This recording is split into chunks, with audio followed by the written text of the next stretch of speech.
Hello, everybody, and welcome back to another round of Modern Melee. In the booth, as usual, Marco and Ginkgo. Hello, everyone. Today we have Blue-White Control versus Tron.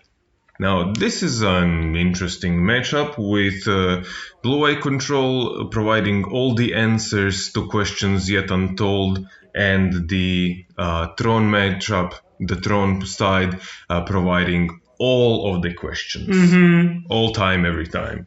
So, what do you think about this matchup? I'm not so experienced in this matchup so that I can confidently say, yeah, this one is better. I feel like Azorius Control is better.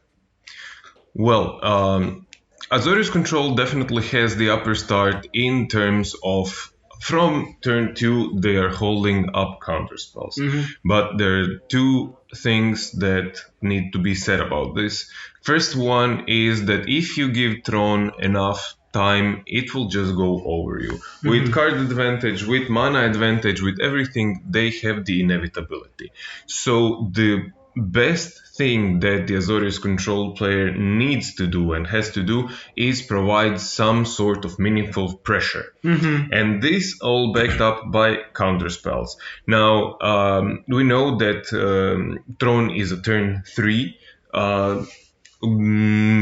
deck that can then spew off all of their fairies. And as we see here, I do think this is a foil complete Tron, which brings this matchup to another level by itself. And from the 7 mana generated from 3 lands, they are able to just slam a threat after threat after threat. And not only are they able to slam something like the Big Karn for 7 mana, they're also able to mitigate the mana advantage in a way that if they have something like 2 small Karns or a Karn and Golo Stylus Pilgrim or something else, totaling altogether, let's say, 10 mana, which is the equivalent of 4 lands and the turn 4 for the Tron matchup, then they can overpower the counterspells from the Azorius side. Okay, that's a very nice insight into this matchup. We see that the Tron player is playing it slow, playing Relic of Progenitus, and I think it's some kind of prism there in the graveyard. Chromatic Star. And we see a Walking Ballista here just for meager 2. So 4 mana into Walking Ballista. This is not something the Azorius player needs to worry about yet, but it is a threat that can be pumped up by several points every turn. Indeed. Also, notably, the Tron player, as we saw, has Karn in hand. Decided not to play it. Probably would run into Counterspell. He tried to bait out a Counterspell with this Ballista. I can imagine, but I also can imagine that the Control player doesn't care. Yeah, not so much that doesn't care, but cannot afford to care, because if there is only one counterspell in their hand, or maybe 2 that they cannot cast in the same turn, they need to be able to have it for the big cards, something that can affect the board, nuke several of their lands. And this is Sylvan Scrying. Getting another land, setting the mana advantage just through the roof, probably another tower. If they have the tower in hand, maybe a power plant or a mine. Now, this is a problem, I can imagine, because now instead of playing only 1 threat per turn, the Tron player can play 2 threats per turn. This is the squeeze that we have been talking about. This is Sanctum of Ugin. Very good. This is also card advantage and uncounterable card advantage in the form of land. So if you're not familiar, Sanctum of Ugin says whenever you cast something with 7 mana value or greater, you can sacrifice this land and get yourself a fatty. So they had a mana floating from the Sylvan Scrying, and 3 other mana gets them the Little Karn, which by itself can get something from the graveyard, and that something is Liquid Metal Coating, which can, from next turn, just blow up all of the lands from the Azorius player. So they also play the liquid metal coating. But And you can also lock one of the manas from the control player right now. Right now.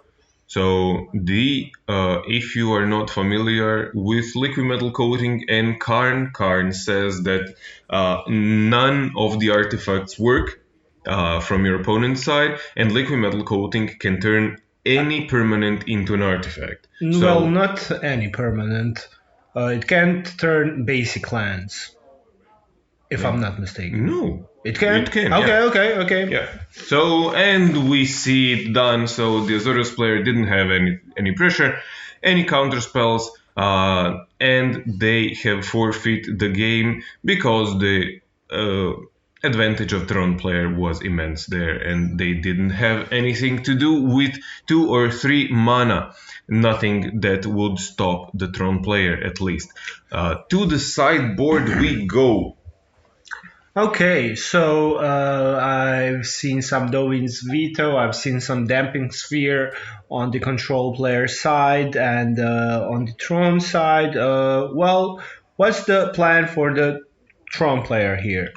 Well, first of all, we need to understand the composition of the Tron player's sideboard because it is a card package inside. Mm-hmm. So they do have several cards inside the sideboard which are dedicated mostly to Karn. One of them definitely being a walking ballista, maybe something like an ensnaring bridge, wormcoil engine, I don't know what else, maybe some sort of a board wipe in terms of artifacts and so forth. So sideboarding, we see here a pithing needle, several other artifacts probably to swap in and out of the sideboard. Now the question becomes, would you like the pithing needle to be in your main deck so you can draw it and stop something like a small Teferi or even a big Teferi, or would you like it in the sideboard? This is mainly comes down to the composition of your main deck, because if you think that you can pressure the opponent's mana in a way that they have to counter your counterspell, to counter your threats on the first several turns of the game, then you can set up your small Karn and tutor out your pithing needle or something else. But if you think that you cannot do that, then it should be prudent to have the pithing needles in the main deck after the sideboard, so siding them in. Very good. Okay, and before we start with the next round, I want to invite you all to like, share, and subscribe. If you like our content, we would greatly appreciate that. And if you like our content, you can tell us in the comment section below. We will read it. We will respond to it.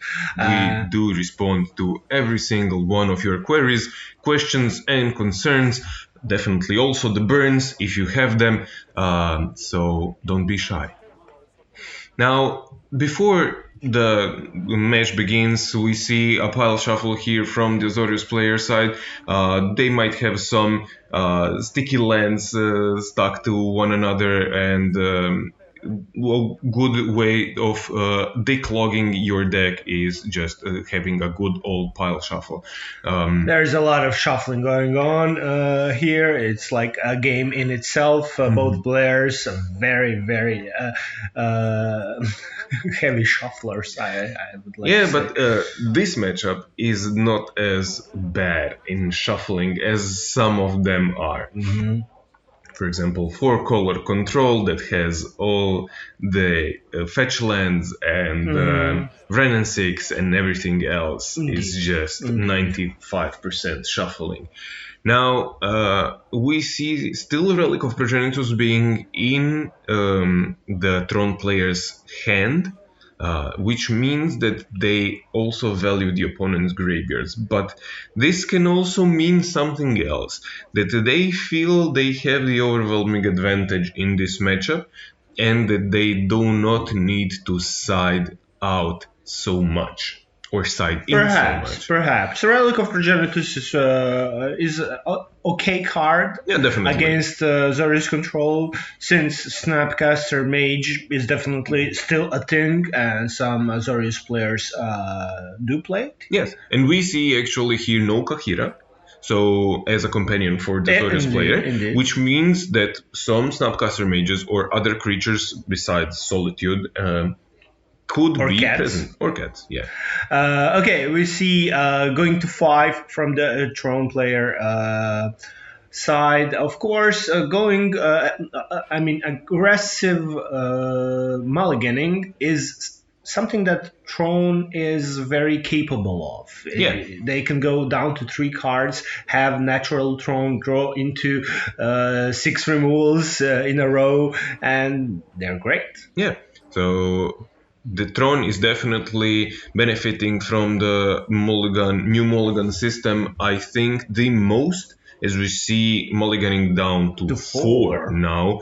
But even at 4 cards, they can, as you said, have turn 1 land, let's say map, turn 2 land, crack the map, go get yourself the 3rd missing land, and turn 3 have big Karn, small Karn, whatever you want. Exactly. So I've lost some matches to mulligan to 4, to yes, 4, yes. me too.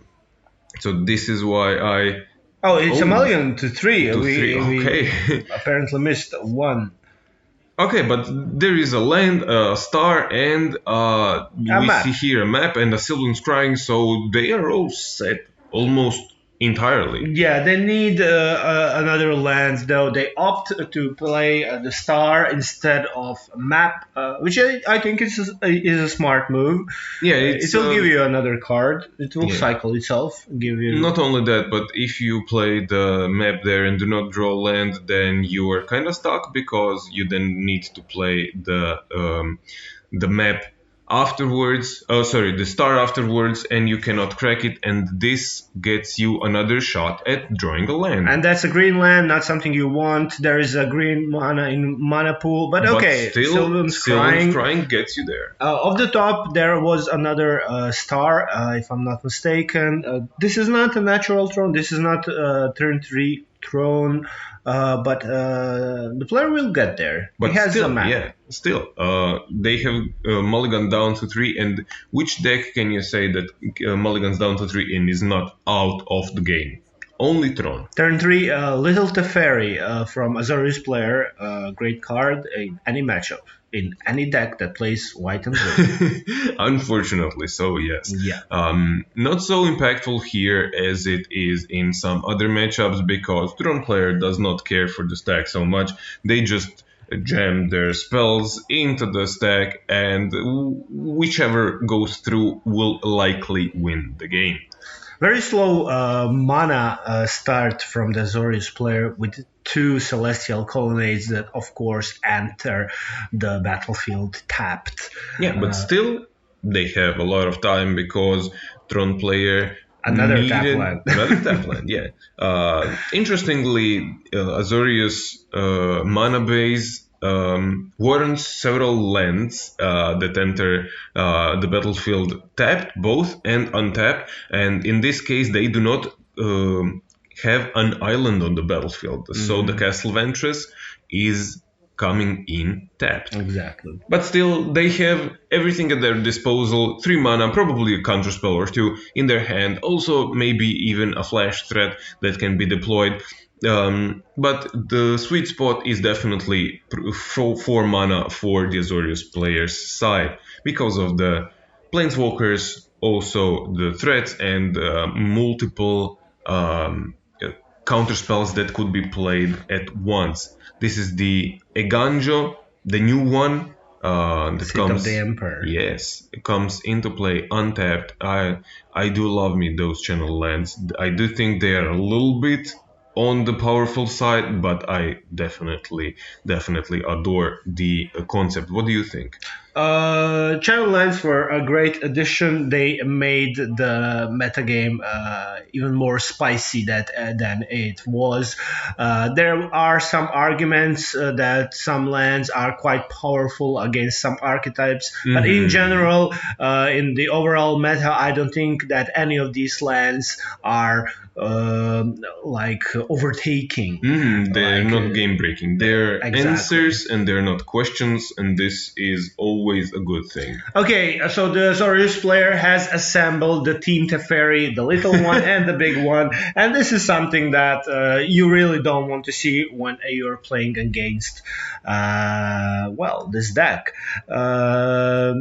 It Yes. seems like the Tron player is playing the land game. You put the land and you pass the turn, and that's also not something that you want to do. Of course, control player just keeping their 5 lands untapped, finally untapped, and just saying, okay, play something, I dare you. Yeah, and also they have the big Teferi that is providing both card advantage and mana advantage every turn, so you see them cycling a Triome here just to have some lands tapped, and that was enough. The cycling of the Triome was enough for the Tron player to scoop it up there. Kind of a non-games, the first and the second one that we have seen here. Exactly. But It's interesting to note that even though the Tron player can, mulligan down to 3 and be fine,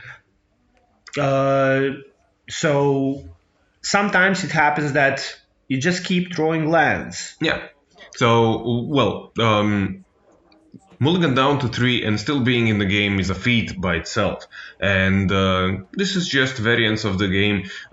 Tron players have, I do think, about 18 lands. Yeah, it's not. So it's not a whole amount, despite seeming so, because they never ever drop a land drop, so they always have their land drop at the ready, as far as my experience is concerned, because they have all the stars, all the spheres, all the Sylvan Scryings, everything you need to get yourself the second, the third, and the fourth, and consequential lands from your deck. So they have a lot of tutors for their lands. And well, yeah, I mean, it has 18 lands, and then it has 20 cards that find those lands.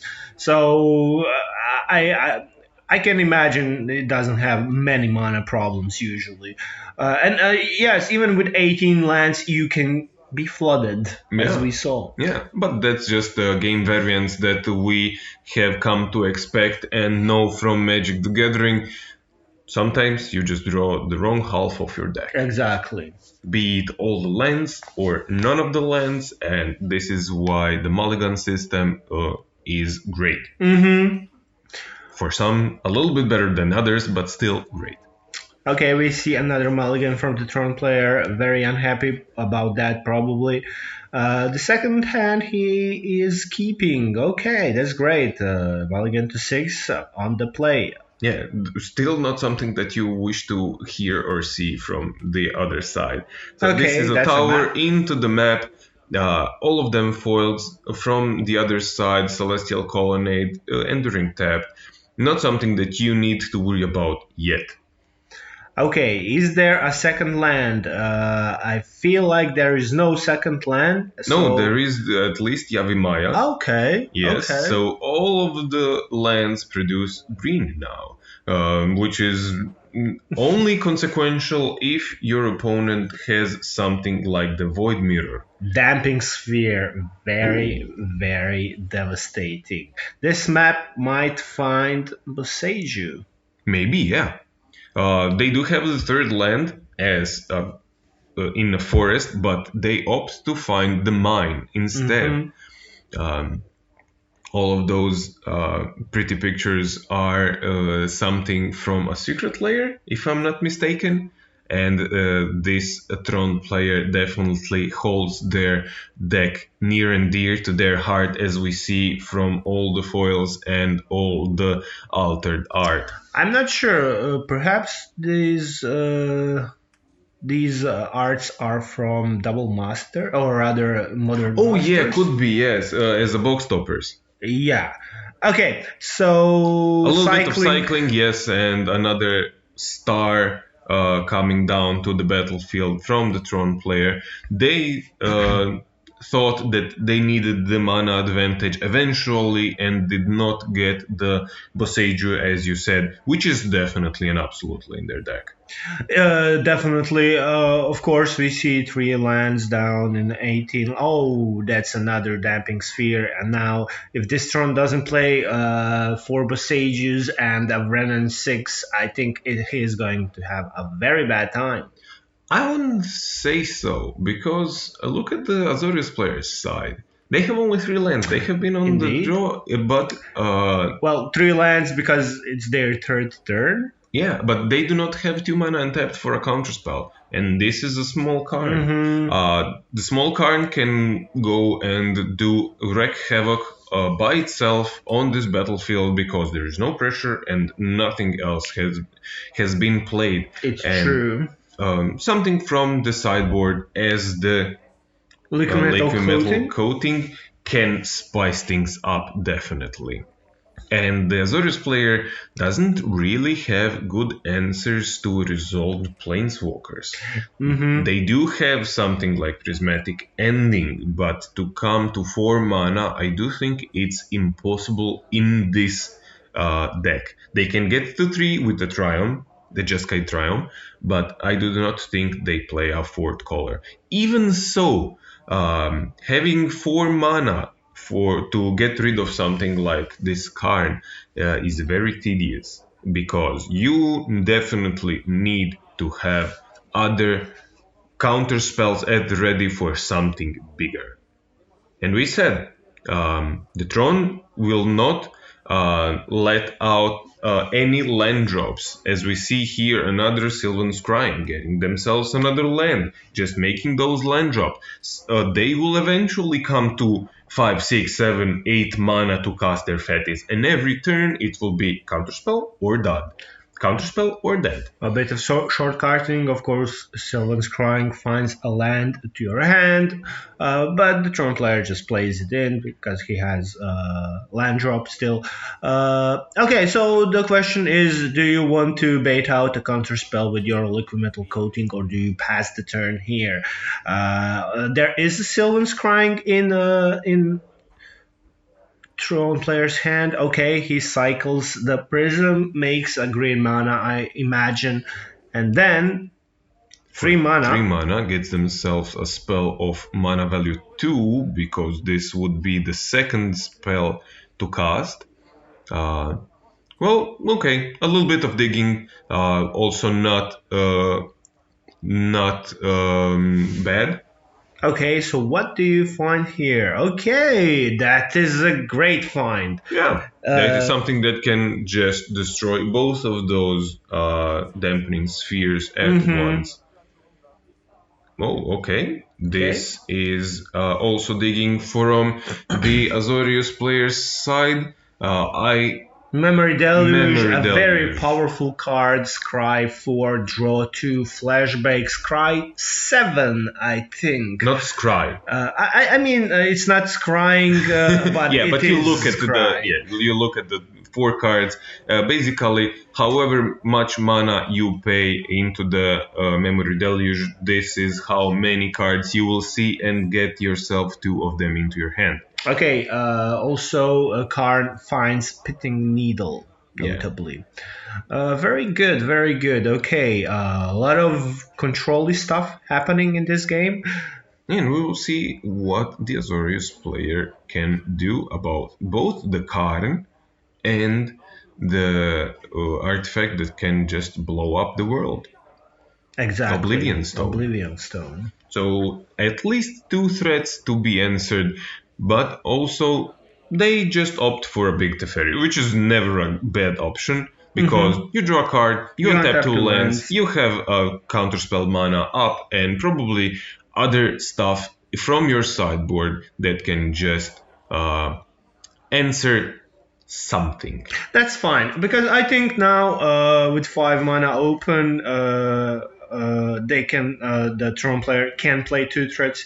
He can play Oblivion Stone. If it gets countered, play Liquid Metal Coating. Cannot, because of Damping Sphere. But so this is there actually a 6th land in their hand. Maybe. No. They played the Sylvan Scrying one. Yeah. Okay. So if there is 5 lands, then it's not as easy. Yeah, they can play something like a pithing needle and then a liquid metal coating, or vice versa, depending on which you value more.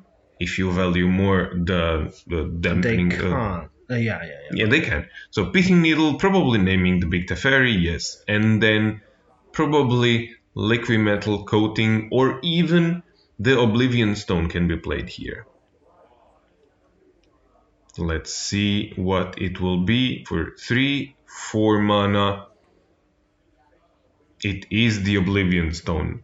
Now, do you let this go or not? Is the question. Oh, actually they cannot. Do these Dampening Spheres stack? I do think they do, yes. This is a rule check. Yeah, I'm not sure. I do think they could stack, because one says that for each spell beyond the first, you must pay an additional 1 for each other spell you have played. So if you have 2, it is an additional 2, I do think. So they couldn't have had anything else. Only 1 spell a turn. Yeah, they do stack. Each spell a player casts costs 1 more to cast for each other spell the player has cast this turn, of course. So yeah, they do stack. Okay, at the end of turn, March of Otherworldly Light will take out the Pithing Needle, naming Big Teferi, and the Big Teferi is online again. And the Azorius player with a full grip now really pressuring the Tron side of the battlefield, not only by the virtue of having a full grip and some mana left up for the counterspells, but also this Teferi is sticking up, and we know what that means. The ultimate will just exile every one of those permanents once it gets there. Yeah, a very scary ultimate from Big Teferi. It's still not garbage time, but it doesn't look great. Definitely not.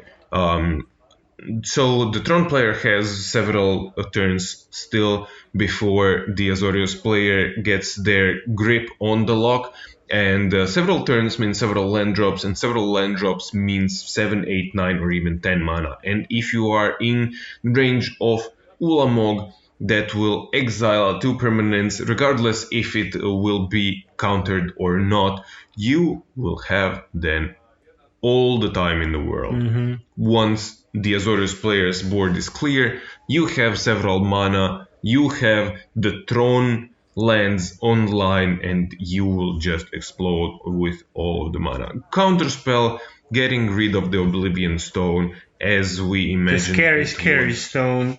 Yeah, 3 mana still on the stack. Yeah, but nothing to do, because there is a little Teferi. So if they had something in response, which I can't imagine what would be from the Tron side, they couldn't have cast it in response. No, this is a 3 mana expedition map, very, very difficult cast. Yeah, and not only that, but the little Teferi has already bounced the expedition map, which you do not see as often, because usually it's turn 1 expedition map, turn 2 crack the expedition map, but now they have no mana, because cracking of the expedition map, of course, takes 2 mana to do. Ticking up the ferry nicely. Oh no. Oh, bouncing down the Teferi. card. Ooh, spicy. Interesting move. What happened here? I do not believe this. No, this is not a legal play, but it's fine. No. I do believe that the Teferi targeted the map to become a 1/1, so they might have thought that it just died. Right. This is not Rest in Peace. This is Stony Silence. And Stony Silence is another just a little more tighter grip on the lock that the Azorius player does on the game. But here we see something Hardcasting, Karn, something that we have been saying all along. You have 7 mana. Just cast your spells. And oh, this is a spicy counterspell. This is exile all the spells on the stack and all effects, and the name of the card escapes me. It's 4 mana. I don't know. This card is a weird card. It's something from Eldritch Moon or something like it, but it's a very effective counterspell, especially because it can be used as a stifle as well. So a player goes to ultimate some of the planeswalkers, you say, nope, this will not work. Especially if you have Little Teferi, Oh, Big Teferi. right. Interesting. Yeah. Okay. So the Tron player in a not good position. But digging up for cards. Yes, but they always have the inevitability, regardless of the time in the game, because they can just find another spell, such as a little Karn. Never mind, it costs 6 mana instead of 4 because of the dampening spheres, multiple. But yeah, why not? Archmage's Charm. And Archmage's Charm, that's it. That was the last threat from the Tron player, and the Azorius player has a full grip, probably even more counterspells, and the Big Teferi is ticking up ever so slightly each time, and the Azorius player has the inevitability and lock assembled. A very difficult match for the Tron player. Unfortunately, he couldn't establish any of the threats. Yeah. Perhaps baiting out counterspells early with the little metal coating could change some things, but this is just pushing it. I think that the Azorius player just had too good of a hand. Yeah, and we have seen the discrepancy between games. The game 1, the Tron player just ran after game. Game 2, they mulliganed down into Oblivion, and Game 3 was the lock from the Azorius player. So this is all for today. Thank you all for watching, and we'll talk to you soon. Like, share, and subscribe. Bye. Bye.